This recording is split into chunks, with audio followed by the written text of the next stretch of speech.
Assalamualaikum warahmatullahi wabarakatuh.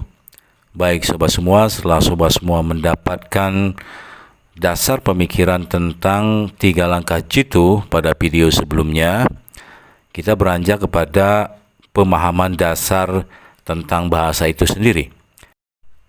Hal ini merupakan rangkaian dari pendekatan 3 langkah jitu, dan ini penting sekali untuk diberikan karena dasar pemahaman bahasa akan menjadi landasan dalam mengembangkan pemahaman para pembelajar untuk sampai kepada level penguasaan tertentu dengan menggunakan 3 langkah jitu. Oke, tanpa basa-basi kita langsung saja sob ya. Apa itu sebetulnya bahasa? Dari ilustrasi sederhana ini kita mendapati bahwa bahasa itu merupakan alat komunikasi yang digunakan dalam suatu negeri yang dituturkan melalui ekspresi-ekspresi yang memiliki makna yang lazim disebut kalimat. Sobat semua, dari definisi sederhana ini kita bisa mengambil kesimpulan bahwa tujuan seseorang untuk mempelajari sebuah bahasa asing adalah supaya dia sampai pada kemampuan menggunakan bahasa sebagai alat komunikasi, baik secara lisan ataupun secara tertulis.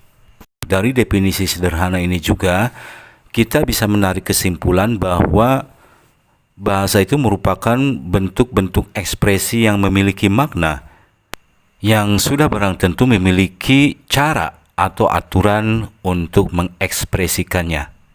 Cara atau aturan dalam mengekspresikan makna atau bahasa itu lazim disebut kalimat. Ekspresi yang memiliki makna ini atau lazim disebut kalimat biasanya dituturkan dengan 5 cara, yaitu menyatakan, menyangkal, bertanya, perintah, larangan, dan eksklamasi. Sobat semua, berawal dari pemahaman yang sederhana ini, kita bisa menarik kesimpulan bahwa kalimat merupakan pembahasan utama ketika kita mempelajari sebuah bahasa asing, termasuk dalam bahasa Inggris. Karena kelima cara berekspresi ini atau lazim disebut kalimat ini bersifat universal dalam bahasa apapun, seseorang menyampaikan maksud, berkomunikasi dan berinteraksi satu sama lain hanya menggunakan kelima cara berekspresi ini dan tidak pernah keluar dari kelima cara berekspresi ini. Ketika kita berbicara, apakah kita menyadarinya atau tidak, maka ucapan yang kita sampaikan pasti termasuk salah satu di antara kelima cara berekspresi ini.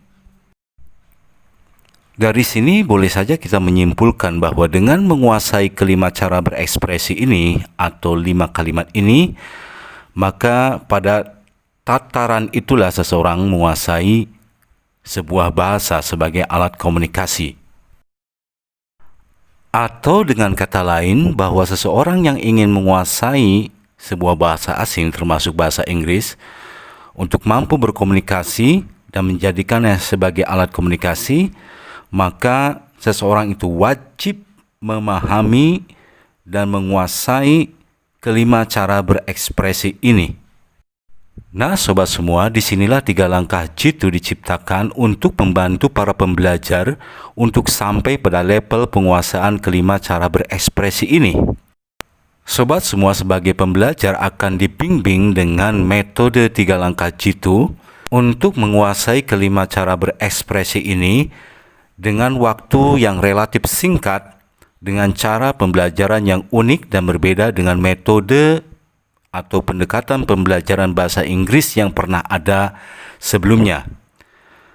Kami sangat menjamin bahwa pendekatan ini berbeda dan tidak pernah ada sebelumnya, dan bisa dikatakan pendekatan 3 langkah jitu ini adalah sebuah upaya revolusioner yang didesain khusus untuk orang Indonesia yang memiliki keinginan untuk menguasai bahasa Inggris dalam waktu yang relatif singkat, atau dengan kata lain, mengambil jalan pintas untuk sampai kepada level penguasaan tertentu.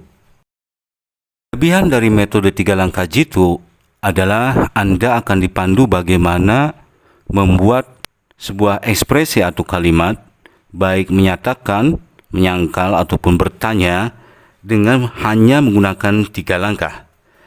Apa itu 3 langkah? Dalam 3 langkah jitu, nanti sobat semua akan diperkenalkan lebih jelas pada video-video yang berikutnya.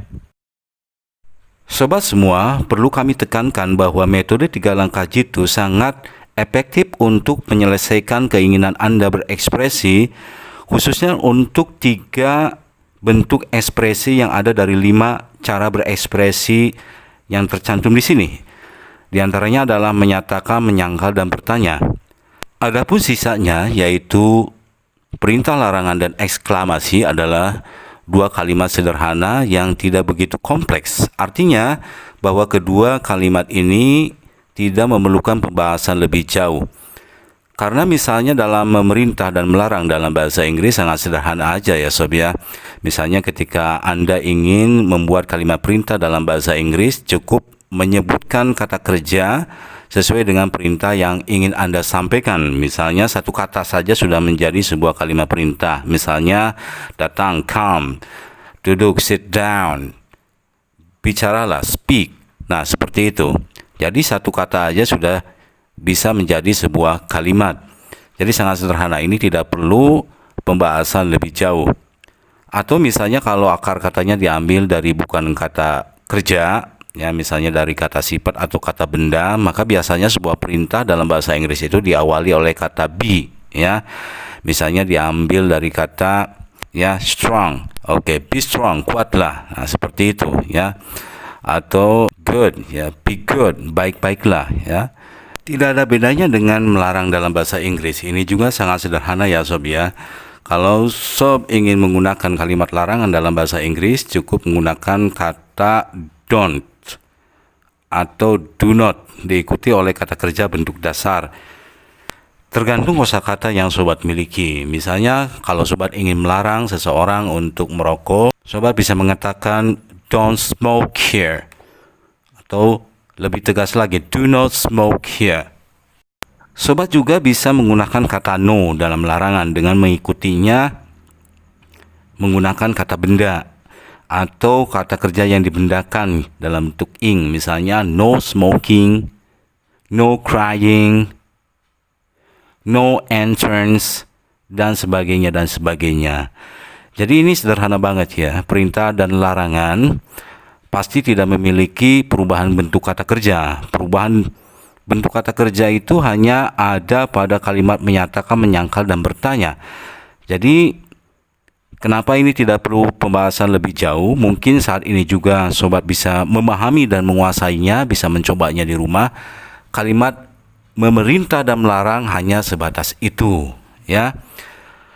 Itu nggak ada bedanya dengan jenis kalimat yang kelima, yaitu exclamation. Exclamation juga tidak memiliki pola yang varians ya, atau memiliki pola yang mungkin bisa dipelajari komponen-komponennya.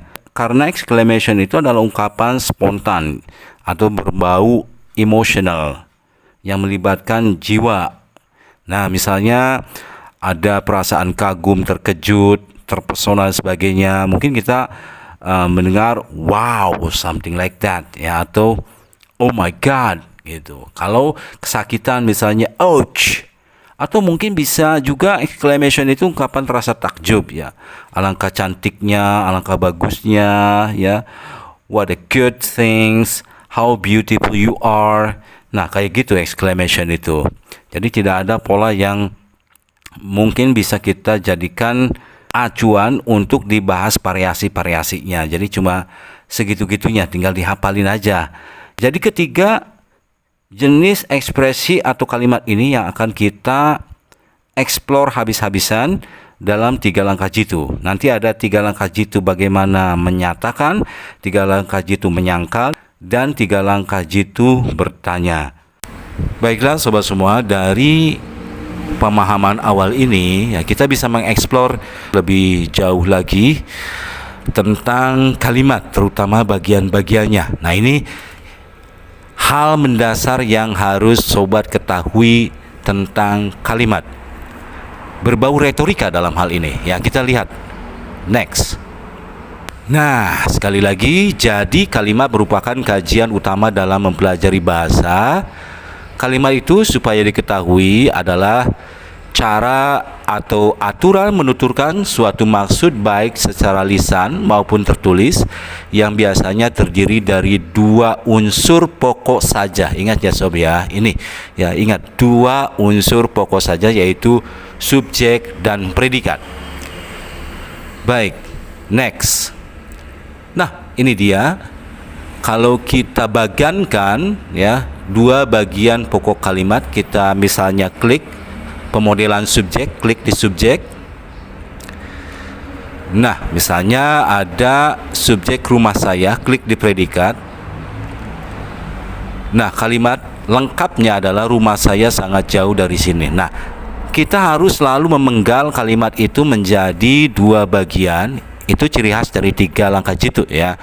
Mana kubu subjek dan mana kubu predikat.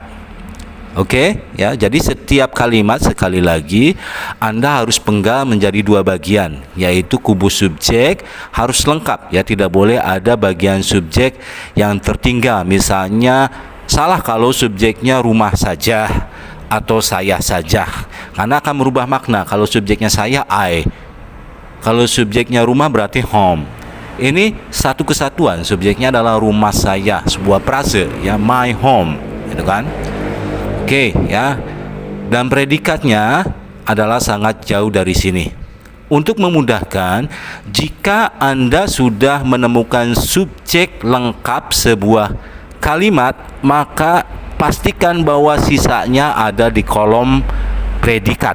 Ya, sekali lagi, kalau subjek lengkap sebuah kalimat itu sudah ditemukan, maka sisanya adalah predikat. Bagaimana menentukan predikat itu secara lengkap nanti akan dibahas di slide berikutnya. Coba diklik lagi subjeknya. Oke, ini contoh lain dan predikatnya. Baik. Nah, kalimat lengkapnya adalah ibu sedang memasak sekarang.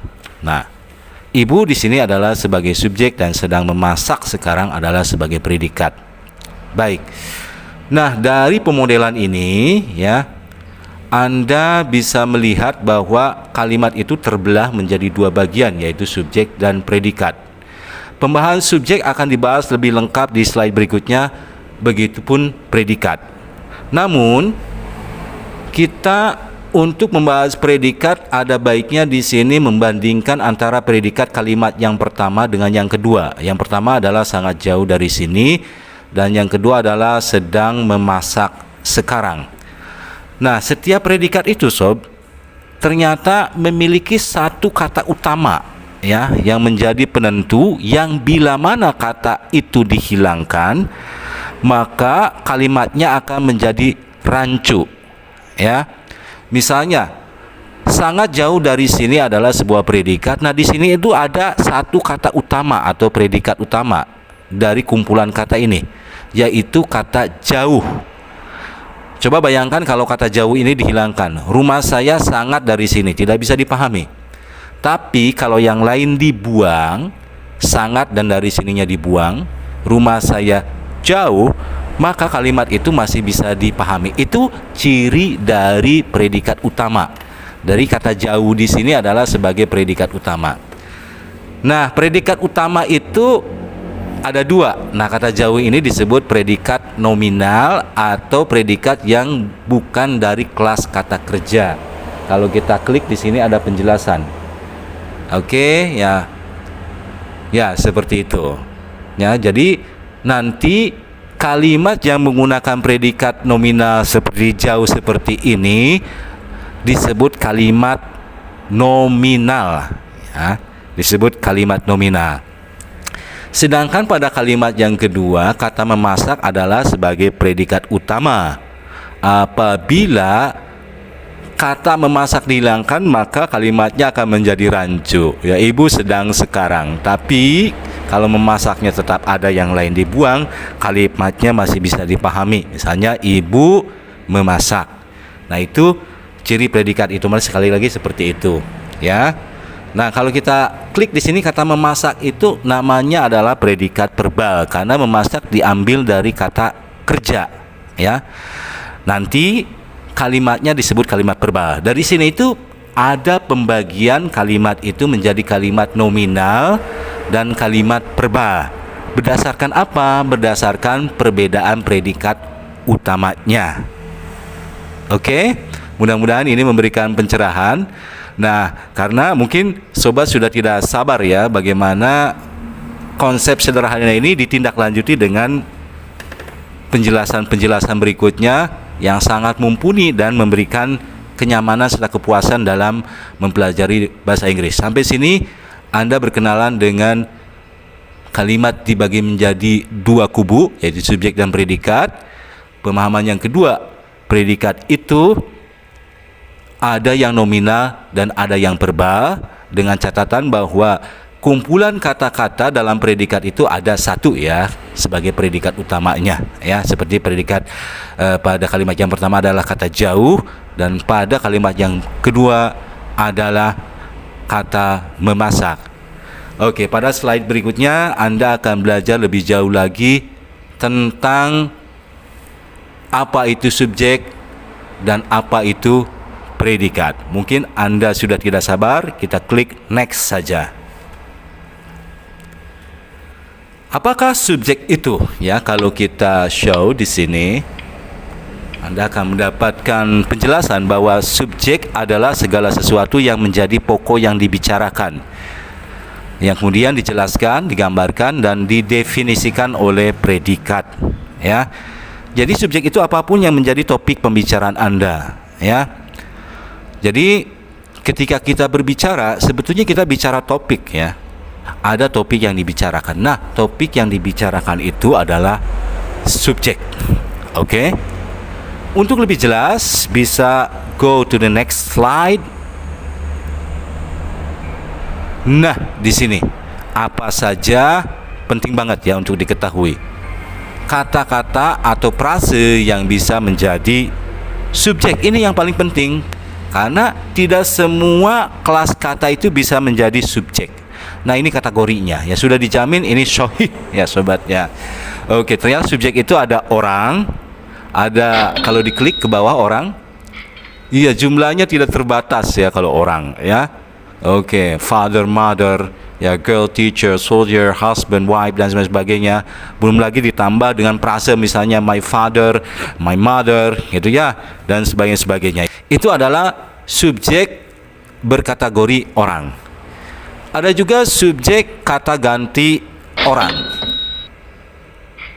Nah, ini jumlahnya terbatas sob. Ya. Oke ya, ada orang pertama, ada orang kedua, ada orang ketiga. Orang pertama adalah I dan we. I tunggal, we jamak.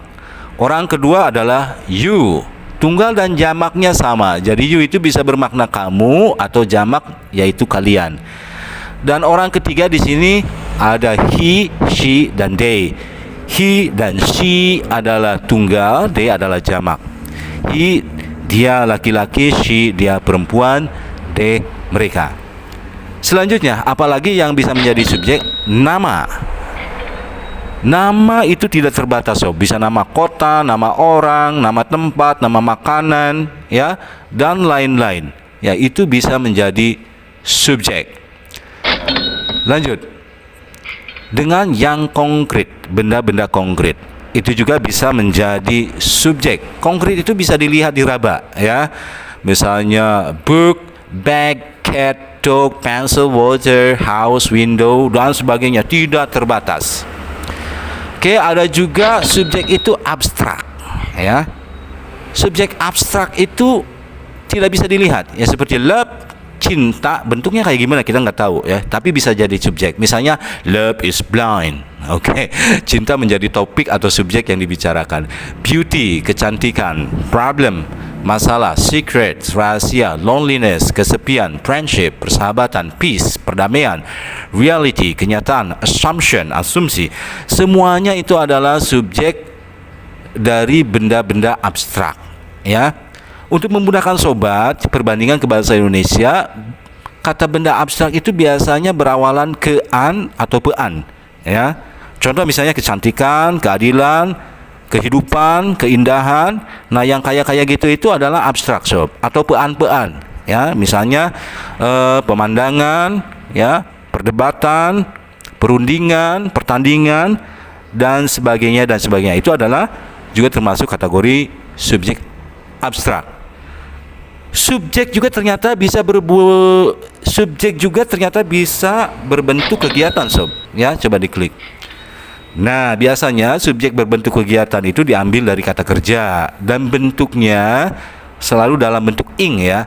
Misalnya swimming, reading book, traveling, hunting, playing. Oke, misalnya kalimatnya ya, swimming is my hobby, ya renang itu hobi gue, ya reading book is boring, baca buku itu membosankan, traveling is nice. Nah, itu semua yang saya sebutkan itu adalah subjek atau pokok yang dibicarakan, di mana subjek-subjek itu adalah subjek-subjek yang diambil dari kata kerja ya. Formatnya kayak gini ya, harus selalu dalam bentuk ing. Ya, baik sobat semua, dan yang terakhir dari kategori subjek atau kata yang bisa menjadi subjek dalam sebuah ekspresi atau kalimat adalah kata penunjuk ya. Nah, ini dia penampakannya. Penunjuk itu jumlahnya terbatas ya, hanya this, bentuk jamaknya adalah this, ada that, bentuk jamaknya adalah those, ada there, dan ada kata it. Baik, this bermakna ini, that menunjukkan itu, benda yang jauh, there itu bermakna ada, dan it itu kadang-kadang tidak diterjemahkan atau diterjemahkan seenaknya, bisa ini atau itu sesuai dengan konteks dan kebutuhan. Nah, subjek-subjek penunjuk ini digunakan untuk subjek atau topik yang tidak jelas, di mana fungsi predikat lebih kepada sesuatu yang dibicarakan ya. Misalnya, ini adalah buku saya, this is my book. Misalnya lagi ada rapat hari ini jam 10 ya, there is a meeting at 10 today ya, something like that ya. Jadi kata-kata penunjuk itu kebanyakan digunakan untuk memenuhi kebutuhan atau kekosongan subjek dari sebuah kalimat. Untuk lebih jauhnya bisa kita klik next. Di sini rasanya sangat perlu sekali ya, ada tips G2, karena begini ya, kadang-kadang kita itu salah dalam menentukan subjek. Kesalahan dalam menentukan subjek biasanya itu Anda membuat subjek yang tidak lengkap dari sebuah kalimat yang ingin Anda ekspresikan. Nah, di sini ada tips G2 ya, bagaimana kita bisa mengetahui subjek lengkap sebuah kalimat. Ingat ya, subjek itu tidak boleh ada bagian subjek yang tertinggal, sehingga secara tidak sengaja bagian subjek itu malah kebawa ke predikat. Oke ya. Nah, hal yang paling mudah adalah melakukan scanning dengan pola pertanyaan berikut ini ya. Bisa diklik. Nah ya, siapa predikat atau apa predikat. Nah, itu adalah tips atau trik untuk mengetahui subjek secara lengkap. Misalnya ada kalimat yang pertama, yaitu 2 hari yang lalu ayah saya sakit. Nah, kalau pertanyaannya begini ya, oke, dalam rangka mencari subjek, siapa yang sakit? Maka akan diketahui jawabannya adalah ayah saya, gitu kan? Nah, itu yang disebut subjek lengkap, itu 2 kata itu, ayah saya ya, bukan ayah saja atau saya saja, sehingga subjeknya jelas, yaitu my father ya, bukan father atau bukan I. Coba diklik di kalimat itu. Nah, siapa yang sakit? Coba diklik siapa yang sakit. Nah, ayah saya, sehingga subjeknya ketahuan ya, ayah saya. Maka sisanya 2 hari yang lalu ya, sakit, tentu itu adalah masuk ke bagian predikat. Oke?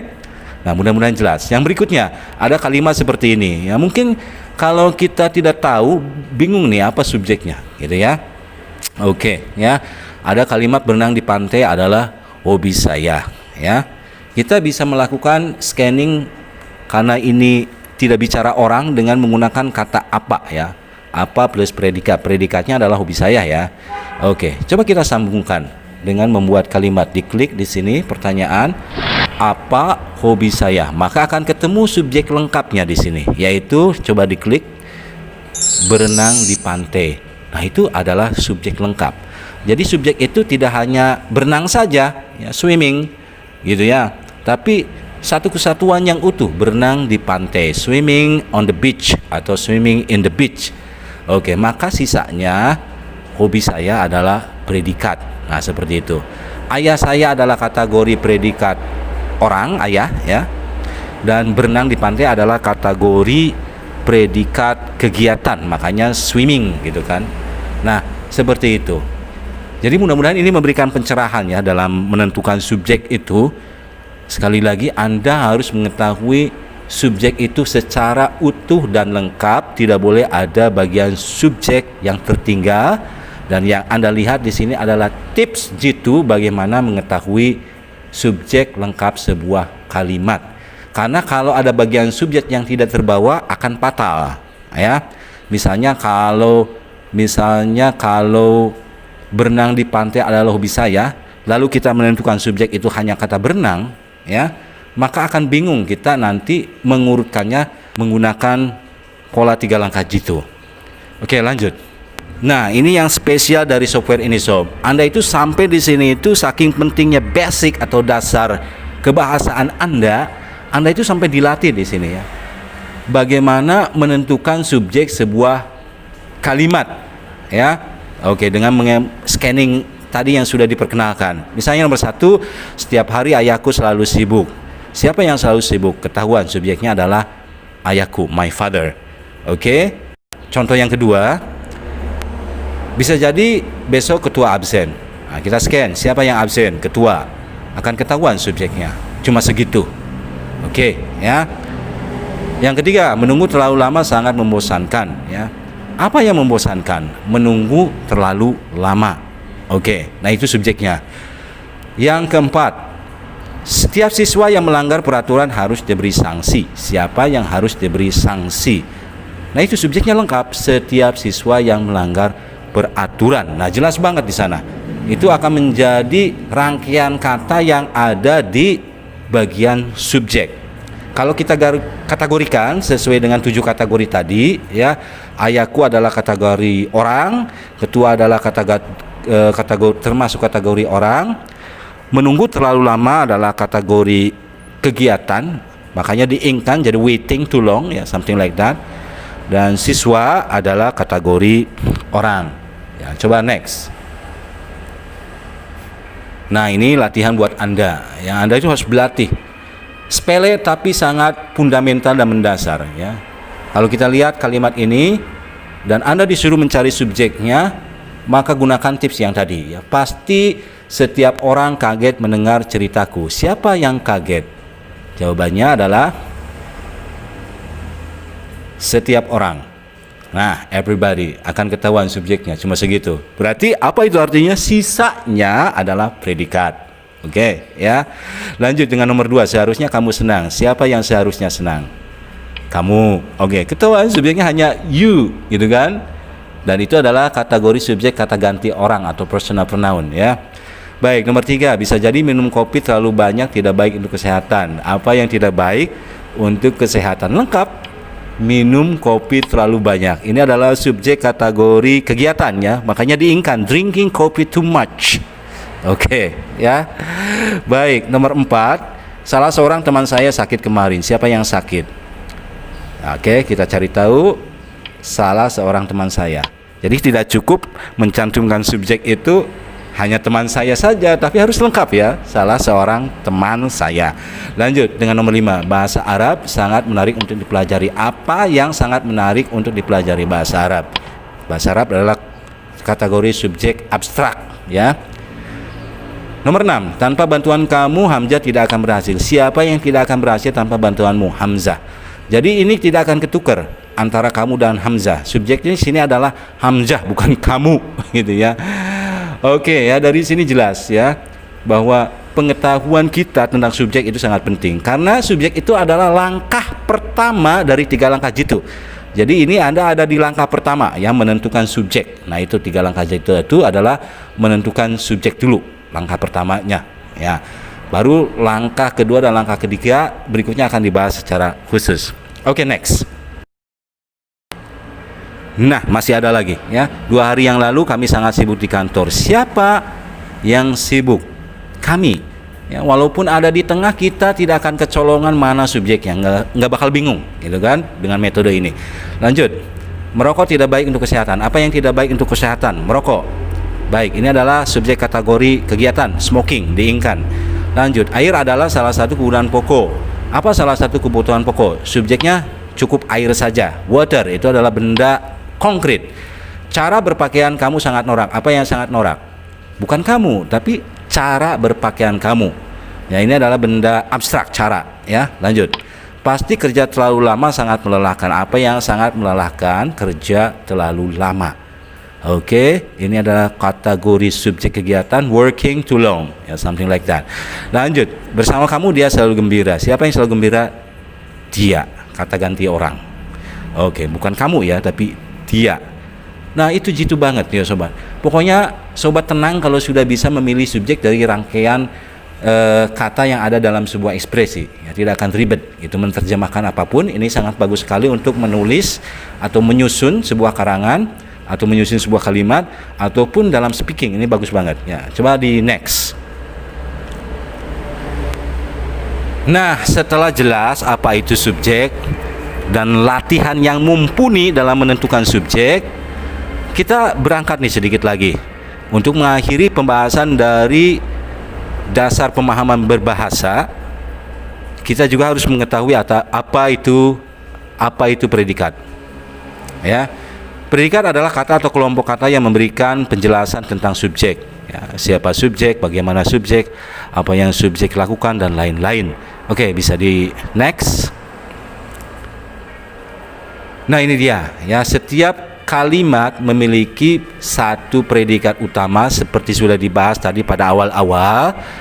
Dengan kategori ada predikat yang nominal dan ada kategori predikat verbal. Di nominal tentu adalah predikat-predikat yang non-verb atau bukan kata kerja. Bisa sifat atau adjektif, bisa kata benda, noun, atau kata keterangan, atau mungkin preposition phrase, frase yang diawali oleh kata depan seperti with, in, on, at, to, dan sebagainya.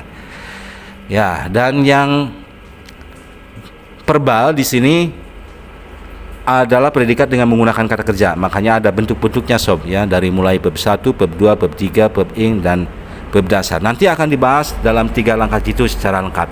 Itu penutup dari dasar pemahaman bahasa.